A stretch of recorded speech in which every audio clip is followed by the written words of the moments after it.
So today we're going to hear from local climate activist and attorney John Kydd about climate activism. John has been involved in the global climate conferences. He's gone to the last two COPs, the Conference of Parties in Glasgow and Sharm el-Sheikh. I want to start by mentioning that the Senior Center's online lecture and discussion program, what you're watching now, is supported by Fieldstone Communities of Bainbridge Island. You can learn more about memory care, assisted living, and independent living on Rolling Bay by calling 360-689-4314. I would also like to acknowledge that we are meeting on the ancestral homelands of the Coast Salish people, our neighbors, the Suquamish tribe. We honor them and are grateful for their time, since time immemorial, of husbanding and wifing this wonderful world in which we live, the people of the clear salt water. So, John, I appreciate you coming back. I know we had a little glitch a couple of weeks ago, and so you're going to get to show your presentation today. Thank you for that. I'm looking forward to hearing what you have to say about the formal conferences and then sort of the informal ways that we can all respond to climate change and do our part to get rid of some very bad habits we have as a human species. Well, great. Do you see the COP27 bring it home slide? I do. No more blah, blah, blah. Yeah. Part of my duty is to sort of bring COP home, to take a very complex process and make it more understandable. The second duty is to show the increasingly important role that we as seniors can play regionally, and what we can do locally, what salient, significant things we can do. So this picture is a picture in Glasgow. And so there's 100,000 people. It was very enthusiastic. And one of the things that happens is COPs vary very much by the country. There have been 27 of them, and they jump all over the world as a way to try to cause different localities to buy into the fact that there's a problem. I do not get a space bar here. Let's see, hang on. Oh, here we go. It was obscured. My apologies. Okay, next. This is Sharm el-Sheikh. Sharm el-Sheikh's a small town, 40 years, and it's in right by the Red Sea. But when I was talking about the power of the COP, this is the main sidewalk. It is paved in polished marble in a very impoverished country. And it's an example of the investment that some countries make in trying to say that they can be the center of the resolution of a global problem. So you're walking along this polished marble sidewalk and you see these immense sculptures about you could see every 100 or 200 feet that go for well over a mile. So this is an example of hospitality from a Egyptian state that is somewhat of a police state. So there's great authority, great investment, but there's not much freedom to express opinion. This is the entry to the COP for delegates. And here's an example of some of the art where one of the forces of the COP is not just inside in terms of law, but the artistic community trying to repurpose things in a fashion that enhances sustainability. Another is the masking made by some folks. So this was an example of an indigenous person's mask. And the question and the query here is, what mask do we wear? We often wear masks that reflect our culture and our attachment to nature. Moving on, some of the more moving things were the children's art. And these are kids 16 and under. And I won't say much, but just to note that some of these are pretty well stated and much more evocative of needing to face the problem. And here we're using an Egyptian metaphor of a pharaonic person moving from industry to change. in a positive direction. Another is an example of the world. I found these far more compelling than many of the lawful arguments. Here's yet another, and the nice detail about the humanizing, because part of what the COP is it's bringing out the humanity of nature, that it is not apart from us, and kids are getting it, and indigenous communities are. Then a little bit of humor, but difficult humor, and something more reflective about the loss. I was working with a faith delegation, and between all these folks put them together is about 1.5 billion people. And so we have 196 states that are represented at the COP, and then all the faiths of the world and a whole bunch of NGOs. If you're going in there, this is one of the main rooms, and you see the dais up front where the officials are talking, and then they're highlighted by this. And so there's a lot of main rooms. The population at this COP of delegates and invitees was over 30,000. So it's a huge sea of humanity. The question, the central issue of COP is, how do 196 countries come to a consensus? Here we have a circumstance where if one country says no to any issue, it prevents progress. It eliminates it. So they've started to develop over the years technologies of assistance, and here are the 196 country delegates, and this is where they sit down and try to hash out the very fine points of passing points of resolution. This is a very complex, unprecedented problem for how to move forward. The central video links allow people to see in detail the face of the person speaking. I was not a country delegate, so I wasn't in this room. This is a typical presentation at COP. Folks here are mainly from the press and elsewhere, and then making, there's the dais and the media is in the back. Media plays a big role. NGOs, non-governmental organizations like churches and other advocates spend a lot of time creating stories in order to try to push the agenda. For example, this COP started with no willingness to address the issue of loss and damage, and because of intense media lobbying, we got it on the agenda and it passed. I mean, I'm not taking credit, please. I'm just saying that the group effort did. So what are we talking about? I want to just give you some background so that this process starts to make more sense. The UNFCCC is the United Nations Framework Convention on Climate Change. A convention is a treaty. A convention is a constitution. So what we're attempting to do is to create a global constitution. Way back when, in 1995, this was the lofty goals: greenhouse gas concentrations at a level that would prevent dangerous anthropogenic interference in the climate system. And interestingly, the older George Bush was one of the proponents of this. So it went from something where there was very strong Republican support to very skillfully fossil fuel lobbied opposition to fossil fuel. So the COP is a conference of the parties. What we're attempting with the UNFCCC is like the creation of the League of Nations and like the creation of the United Nations. Each began as a convention. If you're attending the COP, this is an example of my cell phone. I have 18 pages of programs. So there's about 200 official meetings every day. So part of your task on each day is to figure out what official or unofficial meeting you'll be attending. So in other words, there's complete informational overload. And if you have a delegation, then you work together and spread out and go off and try to attend what's appropriate. Another power that is increasingly strong in COP is art. So here's an example of the art of the rise of sea level. People running ever further deeper into the water on a daily basis. Another historical convention is the US Convention, 1787. This was done by about 58 folks, and it was held in private.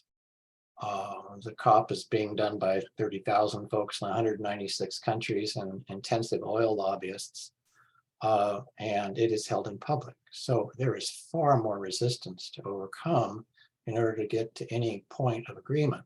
One of the key points in the opposition lobbying is to try to spread out to the public that our leaders are failing us, that we're politically incapable of doing this, that it's beyond human capacity. All these are very well propagandized lies. Part of the blue zone is where they have the official meetings. The green zone here is an example of where anyone can come. So if you're ever able to attend, you can get admission by simply applying. So foxes in the henhouse. COP is very much sundered and undercut by the number of fossil fuel reps that are there actively lobbying. In Glasgow was 503, and Sharm el-Sheikh it was 624. One of my female colleagues, I mean, we all will ride to the bus system to get us to the site. And she was sitting down with someone, I think, from Honeywell, and he succinctly summarized what his job was. His job was to, quote, undo what you do.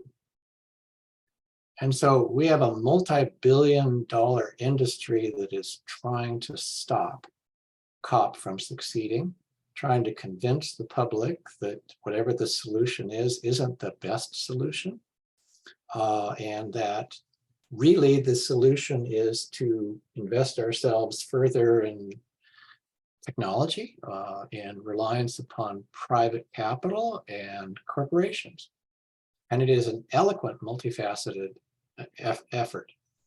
So what do you do about it?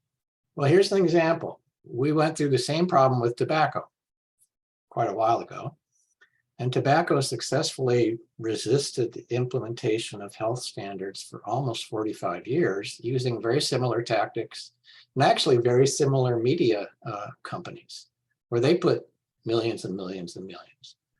But when it got up to the global level, there was a Convention for the Control of Tobacco right here. Article 5.3 is, it said that basically they were trying to force any party that is involved in tobacco industry that they were basically either muzzled or kicked out. So there is a movement of sorts for what's called transparency to out more and more people. And there's there's a number of groups that are trying to identify the lobbyists and isolate them, but it's not easy because in many cases, they're officers of the state. They're officers of the state at the United Arab Emirates, at Saudi Arabia, many oil producing countries, Nigeria, et cetera. And so you have people coming in and they are playing the long game of just pushing us in the wrong direction. An example of greenwashing is that this is actually a 5 by 10 foot active video monitor. On this particular area, there was 4 or 5 or 6 of them. Now, what's interesting is that there was nothing but beautiful images of the underwater, images of forests, images of the wind flowing through the grass, and you could not be entranced by it. But yet NEOM right here, which was a sponsor of this area, was actually a developer of a floating city, which was probably the singular most energy intensive way of moving forward and the absolute antithesis of something that is climate equitable. So at the same time that we're trying to promote actual saving of climate and creation, there is a much more articulate and well-funded lobby that's appropriating creation as a form of greenwashing. So this is an elemental example of what's called greenwashing. It's corporations dressing themselves up as being the champions of the environment when they actually seek to do something quite different. Here's another example of cotton is a very, very water intensive crop, and that there's a strong movement to say we need to move away from it because of the thousands of gallons it takes to produce cotton articles. But here was a large part of a exhibition area that frankly should have been full of NGOs that had promotion of cotton and cotton outfits. This is where the rubber meets the road. Two charming women from Maldives, they are literally losing their country. The 6 years and 244 days has to do with the time until we reach Paris. And the 1.5 is our tipping point, is one of the Paris Accords. And the Paris Accords in 2015 was the first time that almost every country in the world came together to make an agreement. The US has a poor, in my opinion, a poor record in following through on its promises, and it is the primary contributor of carbon in the world. So how does this work? Well, one side is the politics, the other side is the science. You may hear of the IPCC report. This is the Intergovernmental Panel on Climate Change. It is sponsored by the WMO, World Meteorological Organization, and UNEP, United Nations Environmental Program. So what does it do? It's the leading international body for the assessment of climate change, key source of science, and frankly, it's the biggest collaboration scientifically in human history. It's a monument, if you will. What is it? Well, they've had 5 assessment reports. They come on a 5-ish year cycle. The most recent, they're now the 6th assessment is coming out, but it was 3,000 pages long, 14,000 peer-reviewed articles, and every single scientist can review every single line. So this is an incredibly labor-intensive experience and process that has managed to make astonishing progress. How does it work? Well, it gets broken up into a series of working groups. Physical science, that's the first working group. So reports are broken out in this fashion. Impacts, adaptation, vulnerability, mitigation. So I'm going to talk a little bit, and then there's global warming, climate change in the land, ocean, cryosphere, and then there's a summary report. And how many of you heard about the latest IPCC summary report in the news media? Just raise your hand. Okay, if you heard about it, it's just recently released. It's about 80 pages long. It's a pithy summary of what needs. So what does COP do, or what does the IPCC do? It does not simply say what the science is. It does not simply say what the processes are. It's doing that with increasing power and increasing levels of confidence. They're all up to very high. It also projects out to the end of the 21st to 2100. And it does so on 5 paths. Each of these is, this is the path we should be on, SSP1, sustainability. We gradually get there. What we're really on is SSP3, rivalry and polarization. But what this does then is this, where will we end up if we follow any of these paths? So it's an eloquent way of using science to project our geophysical circumstances if we continue in a particular fashion. This is an example of the change in surface temperatures between now and 2100, and you can see that it is close to ridiculous if we continue on the present path. But if you have, all these are publicly available. If you have time, you can go look up the IPCC on any web search and start to see these compelling and perhaps depressing visuals, but they're at the same time, they're galvanized because humanity's, I don't think, ever been this invested in looking into its own future. It's also shifted. Science alone is not enough. One of the reasons for that is that we've not really moved the mass of the population using the best of science. And here's the statement that indigenous values are increasingly important. Part of the problem is that we, in our Western culture, which is dominating the world, have a sort of a detachment from nature, a detachment from thinking long-term, a detachment of finding ourselves anything other than the leaders and the thinkers of nature. And within indigenous communities, it's quite the opposite. So in a way, indigenous values are increasingly becoming important. So in a nutshell, we have a lot to learn from our neighbors, the Suquamish. Paris Accord. So this accord was the first time we really got it together. COP21, limit global warming to below 2 degrees centigrade, preferably 1.5, 50% reduction by 2050 of our expression, carbon neutrality by 2050.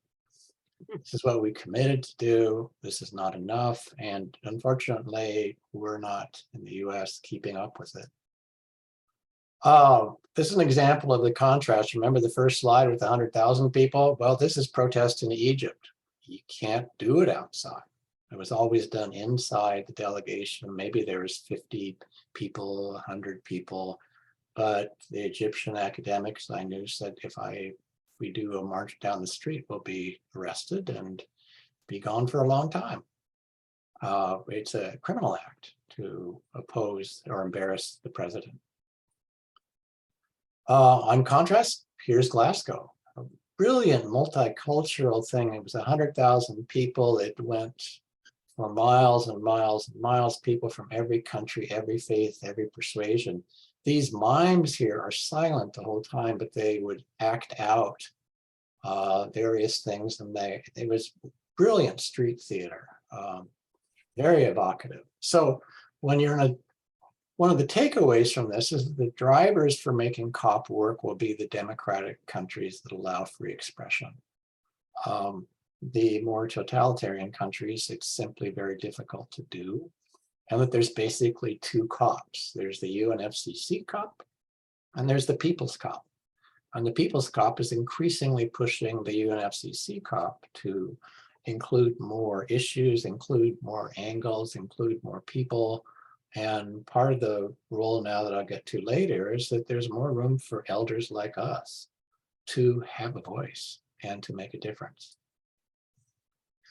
Key components to understand the Paris Accord. You'll run into concepts like NDCs. That's a nationally determined contribution. In a way, this language here is evidence of a failure. The early COPs tried to use logic. They tried to use Aristotle and others saying, well, shouldn't your duty to contribute be related to how much you've already polluted? Well, the US opposed that, so it didn't happen. So, and others did as well.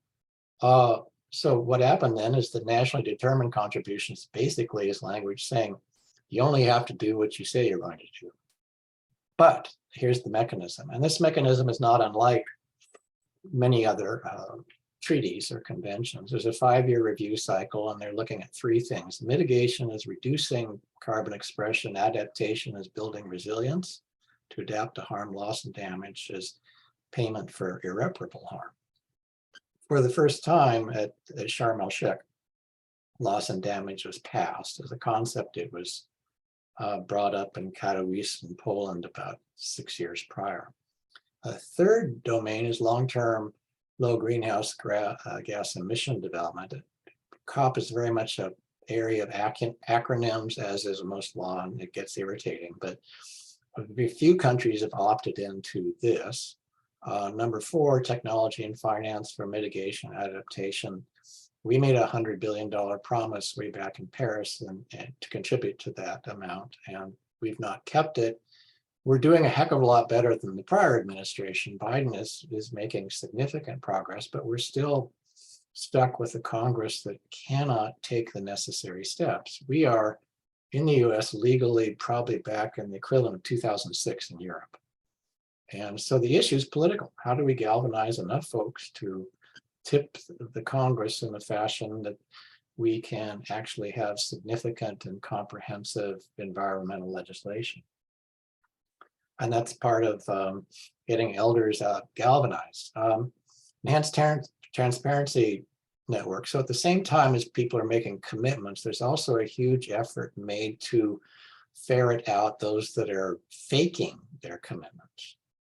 And so this is a wonderful process because it's not simply about carbon. It has to do with governmental transparency. And when you think about global corruption, and part of the greenwashing campaign is to say, oh, you can't get corrupt countries to do anything, or they're just going to lie. And so all this is useless. So we just need to let the world burn up. Well, in fact, there is a very robust effort to create transparency frameworks globally.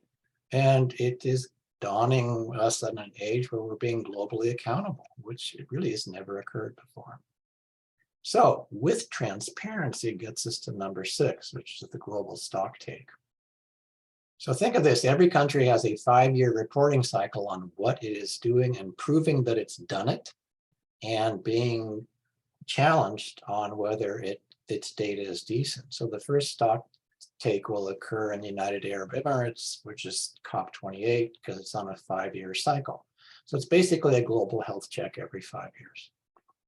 Okay, so that's kind of the engine that is being created around agreements that have yet to be realized. So here's some of our history. I'll just run through this. You can see the US by far has the greatest cumulative emissions of CO2. Presently, it is not putting out as much as China and a few other places, but China is also, frankly, producing more renewables than we are by an order of magnitude. But you can see the level and also our curious reluctance to own this level. Now, we could be producing and providing much more, but we seem to be very skittish about just simply owning the fact that we've done this. And the US is a leader. I have to tell you that meeting with folks in Glasgow and elsewhere, they would say, we can't do this without you. You helped create, you were central to the League of Nations, you were central to the United Nations. If you are not on board, the rest of the developed world is not going to come on board. So we're in a position of immense power, partly due to our immense avoidance. Another example, methane emissions. Methane is about 80 times as damaging as CO2. And look where the US is. That's the world down in the red line, but the US is actually going up. This is due to our recent, growth in drilling and so on and so forth. And in large part funded by US banks. US banks are the major funders of new fossil fuel drilling. And this sort of increase in methane is killing us, literally. Moving on, what's our potential for progress? Well, many will argue on the greenwashing side, oh, we just can't level up in time, and oh, the wind systems are creating mortality for birds, which, by the way, the bird mortality from wind systems is about 1/20th is from cats. But that's even raised on a congressional level. But here we can see Norway, we are close down here at about 5 megawatts, and Norway is up at 80, Sweden is up at 30. So if you take a developed country, you deploy the technologies and so on and so forth, you can really level up fast. You can make a major conversion to renewables. Next, what's the investment in renewable energy? Note China. China is going through the roof. Now, the greenwashing folks will say, well, you can't get China to stop building its new coal plants. Well, it is in fact building some new coal plants for interim short-term power for a while, but at the same time, it is absolutely exploding at 700 terawatts of power, which is approximately 300% more than ours. So, and now others also say India is failing to invest, but it is investing and doing so significantly. I found many people saying it's useless, we can't, unless we get China and India on board, it's useless, which is another greenwashing tactic. Progress report, per capita CO2 emissions. Here we are. This is our lifestyle. This is our comfort. This is our Dallas-like existence with big houses, big cars, big transportation, and big comfort. So we are at 15.1. There's some other data saying we're closer to 19.1 tons. We have to get down to 6 or less, actually per capita close to 2. So we can see that Germany is going down, Denmark's going down really fast, India is, so the idea is you want to take developing countries and not have them explode, and take developed countries and have them steeply diminish their per capita emissions. And that's where it comes home to Bainbridge Island. How can we do that here? I can tell you the world is just looking for examples of US commitment. If we do something significant on this island, it will be reported globally. So we have the power to make change that will inspire the rest of the world. So we talked a while about NDCs. This is the US NDC. This is where we are as of 2020. This is where we need to get now. Bainbridge Island is a pretty high carbon using area that's almost as high as Medina in terms of state amount. So while some of us live very economically, some folks on the Bainbridge Island use an immense amount of power. How to get there? Here's the categories of change areas. Energy efficiency in terms of transportation, our homes, everything else. Low carbon energy supply, increasing our silviculture, technical measures. And down here, that 4 area is a key area. That's behavior change. And that's where we come in. That's what every person can do on a personal basis in their community to help save the planet. This is about an example. It's a bit of a complex graph, but this is out of the latest IPCC report. And this shows the windows of opportunity. We're right here and it's a little fuzzy, I'm sorry, it says present world, but I copied it over from the IPCC report. Basically, we're headed in kind of the sort of dark orange area, or dark orange to red, and we need to be going up in the green. But when we talked about the various different scenarios, 1 through 5, this sort of illustrates the opportunities and the perils if we do not act. And interestingly, there's this little logo up here that's circular with all these different colors. These are sustainable development goals. And what this has to do is climate justice. It's saying, are we feeding people? Are we housing people? Are we systemically taking care of their needs? And are we going past what our ecosystems locally can hold? Are we overspending? And a classic example of overspending is expressing fossil fuels, because those are things that weren't meant to be expended at the rate they are.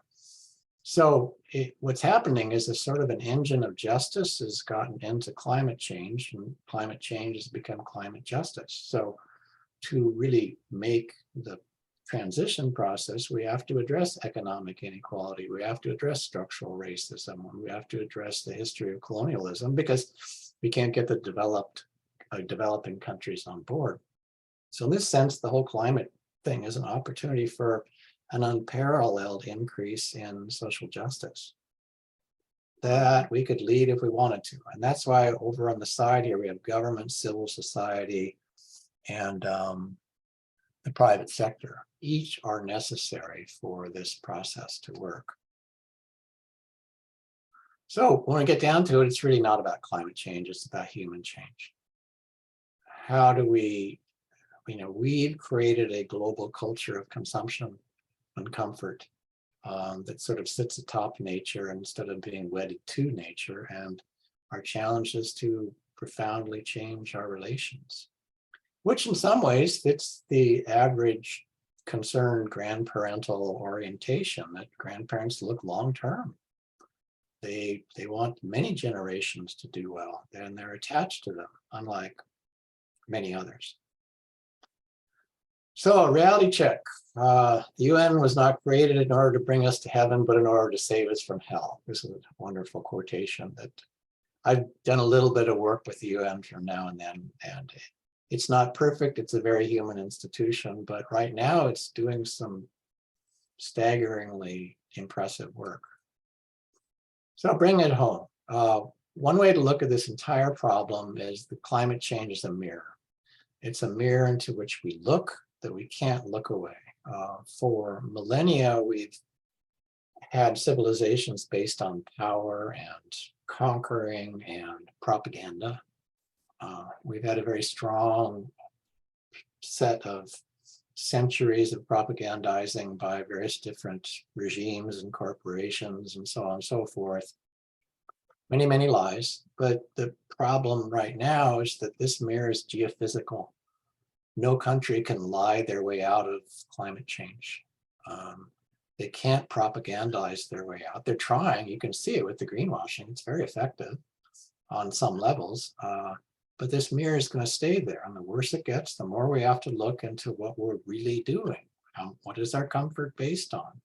How can we, what is there still manifest injustice? Is there still poverty? The mirror is showing us that those that contributed the least to climate change are being harmed the most. And we're literally ending people's lives on a daily basis and on a much greater basis, driving them out of their homes and livelihoods. So an example of this is the Club of Rome. Since you are folks of a certain age, the Club of Rome report, The Limits to Growth, came out in '82, and it was one of the prescient things. And so I was at a presentation where they had one of the directors there, and there was this very poignant presentation or video from Sudan about the hundreds of people that lost it all due to climate-related flooding. And she said, I've been at this. This has been my sole focus for 15 years. And if we go past 1.5 here, I don't think I'm coming back, which is a huge statement. I mean, what it's saying basically is that the despair is so great in some quarters that there is a threat to boycott the COP unless we break the blah, blah, blah barrier. So what we have is this curious opportunity. We have great cultural power and a great investment in creating cultural paralysis by those that oppose it.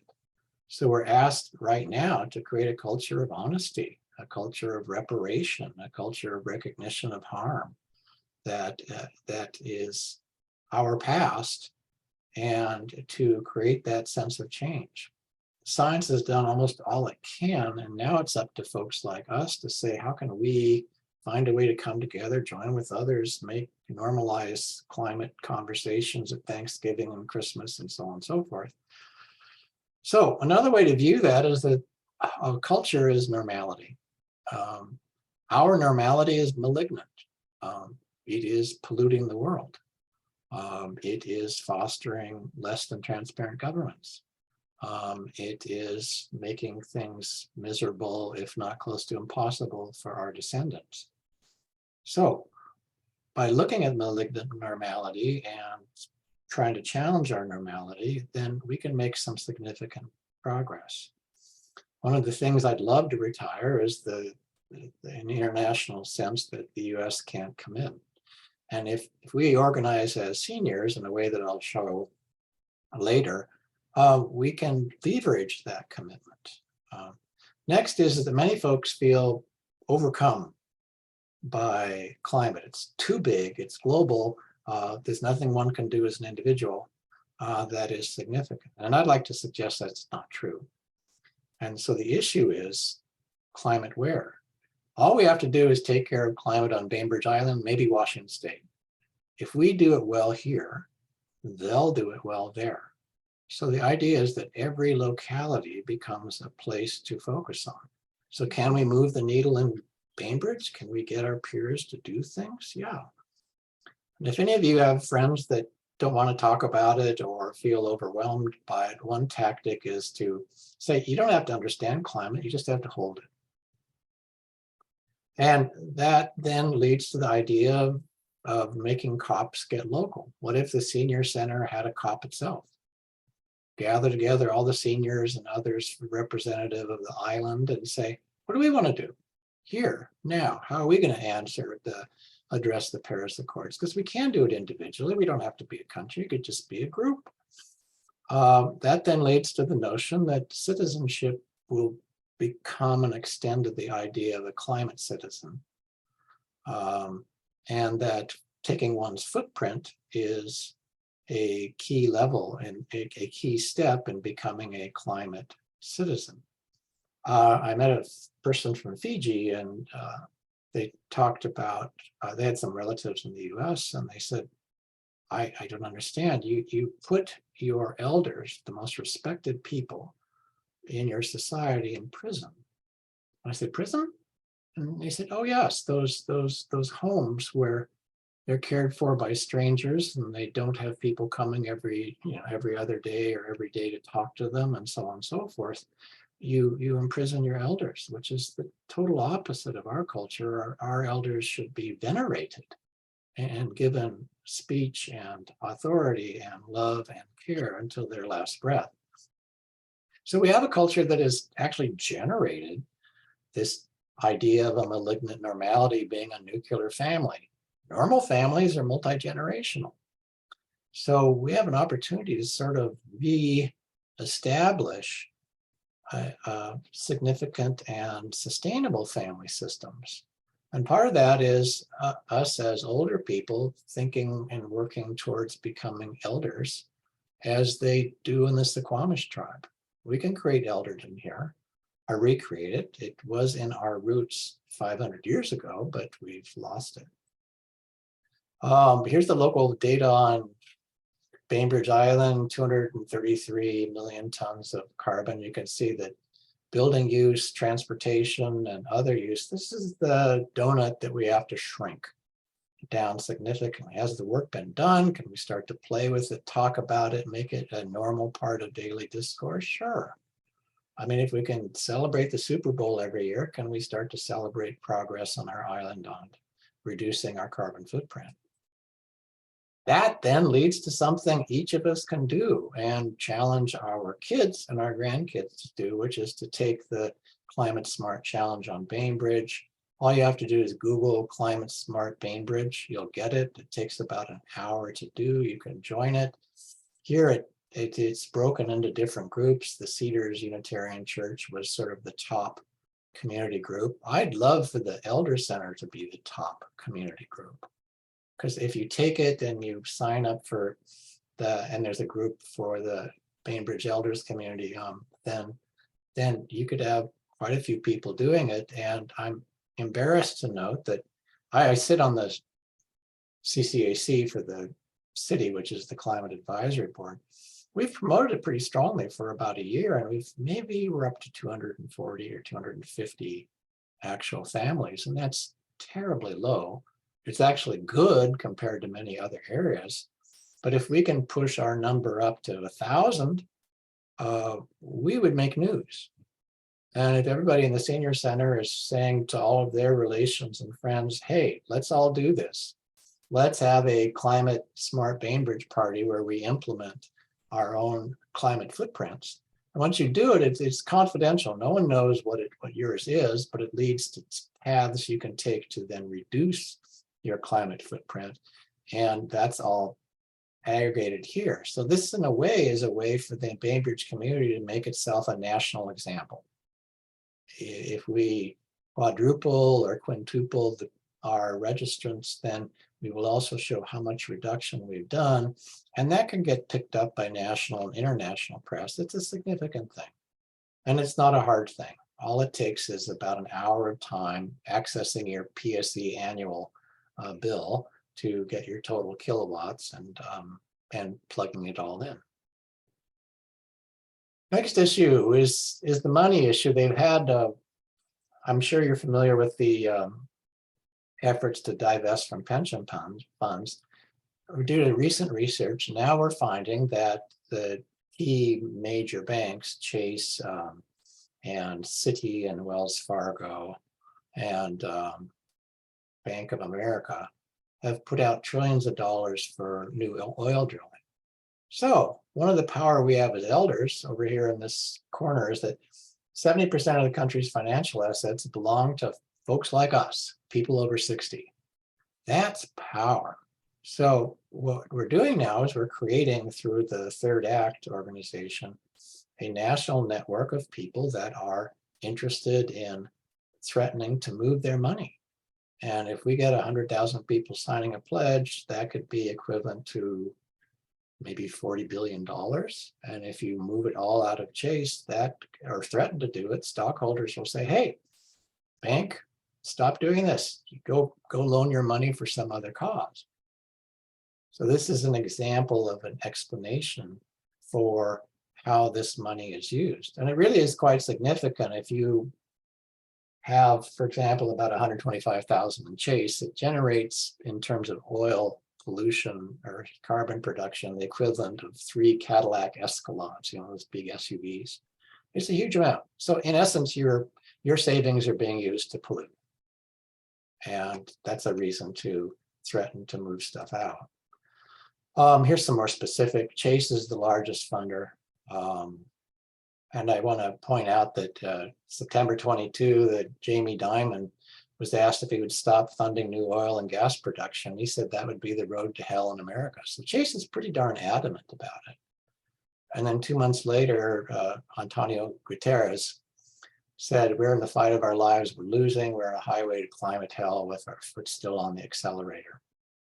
And below in the final paragraph, I refer to the 125,000 savings. The problem is that our savings are canceling all our efforts of conservation because banks are using our savings to invest in further carbon production. So we had a recent demonstration on Bainbridge on 3/21, where we had 65 folks. We marched down to Chase and promised to return. And it was probably about 80% elders from 60 to 91 years of age. Nice folks. You probably know many of them. Here's another way to look at it. 500,000 deposited is equivalent to 120 flights between New York and London. Here's some examples of banks: Bank for Good, Bank Green, Umpqua Bank, maybe one you could shift your money into. The pledging thing is interesting because in less than a year, Third Act's gotten 17,000 people that have pledged, and we should be pushing 50 soon, and maybe 100,000. For our Bainbridge area protest, I made a point to meet directly with the bank and say, we don't have a problem with the staff. All of you are very nice people. We have a problem with the policy. And so the demonstration worked out pretty well, but we're making a point that we want to do this in a civil fashion. We all have to live together, but we have to change this policy or else our present climate comfort and future is going to be taken from us. Another point is that the fossil fuel extraction is also profoundly racist because, again, it has a far greater impact on the poor communities that are around all the drilling areas. And the second point is that the movement isn't about just stopping something, it's starting something, a new economy where we can all thrive. And there's an emerging theory of what's called donut economics that I can talk about at another time. It makes ecology central to economy and moves us off growth and into thriving. So if you want to learn more about some opportunities, please write down thirdact.org, thirdact.org, and just take a look at it, see what you think. You'll find many people from, actually the oldest person I think is 96 in there, from all over the nation that are coming together and say, my retirement is going to be saving the climate. I want to come together with other retirees. I'm tired of feeling like I'm on the sidelines and there's nothing I can do to address this issue. Lastly, there's fun stuff. At the end of the prior COP, there was this beautiful thing of the world, and it was showcased in the massive ballroom, and Greenpeace managed to get in front. And just as they were showing it, these balloons with a sign floated up. So there's room for art, there's room for fun, there's room for change, and we can do all of it here. We can do something very significant. That's it. Wow.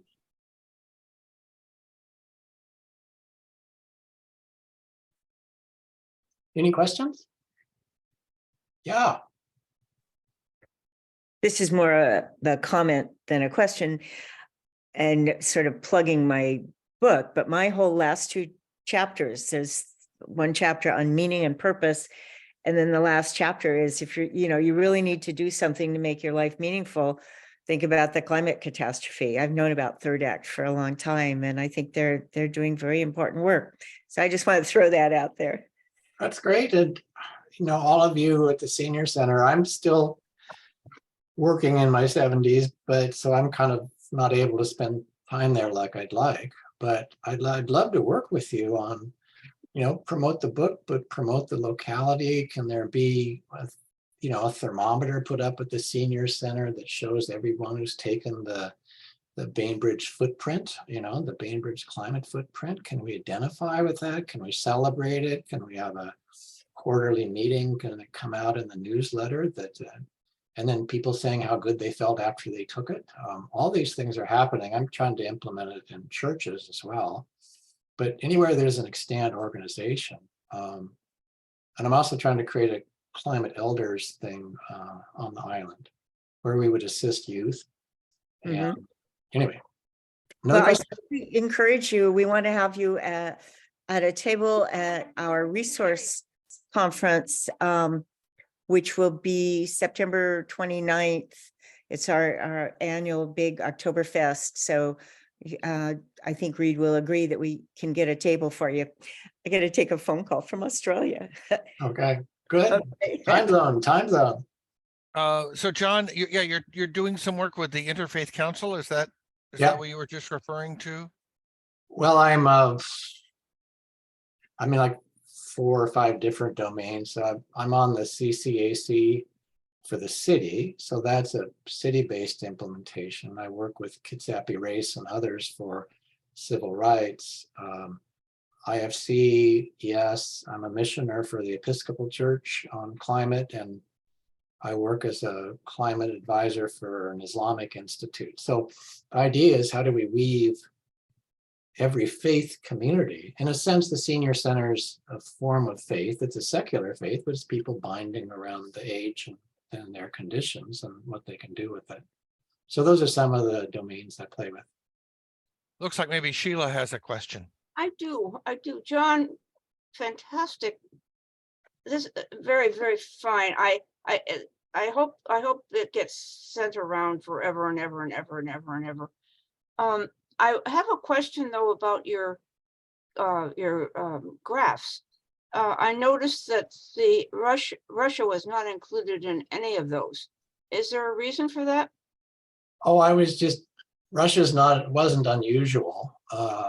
And I can redo the graphs to put Russia in it, but the problem is if I put every country in it, the graph would be unreadable. So the greenwashers try to say India and China are the key drivers because they're anticipating a huge leap in population. It's a very large leap. And Russia is not seen as that much of a threat in terms of carbon expression. It's bad, but it doesn't have the potential of expressing nearly as much carbon as India or China. Thank you. And in our country, the wealth directly connects with consumption and what you're calling expression or emissions. Yeah. And so we get to, we can have a new form of what we call liberty. We can take patriotism, which has been colonized by the right, and return it to the center. We can take loyalty and all these screeds. I mean, one of the problems that we face systemically is the right side of our faith spectrum and our church spectrum are very successful at being political, and the left doesn't want to get political. I can't tell you the number of churches I've gone to and say, oh, we can't do that because it's political. And I say, well, isn't the most political thing you can do is nothing? Because that would end life as we know it. I mean, so we have some real opportunities. I mean, we can make a change, and everybody here matters. Each of you. And I think that the point that you make about, generally maybe it's been propaganda, the idea that individual actions are difficult to make a change. But if you get to a location, a geography like you're talking about here, and a specific goal, I mean, it looks like we're about halfway to your goal in terms of people taking the climate, smart climate survey and commitment. Another 300 people is certainly a doable number. Yeah. And then once those 300 take it and they talk to the other to others, then we start really growing and we start really moving, and it becomes, we start to create what Thurman called a beloved community, which I think is one of the central ideas of the senior center, saying, can we religion is religio in Latin, is relinking. Can we relink ourselves and saying, hey, we're all here together. This is all on us, and how can we build the affection and the devotion and the creativity? And we've got the tools. It's just a matter of deciding what we want to do with them. I want to thank you for taking the time to go through all this with us today, and we'll be sharing this on our email and our YouTube channel, youtube.com/BI Senior Center. And we'll stay in touch and keep awareness of the work that you're doing. So feel free to circle back with us, and we will do our best to circle back to you.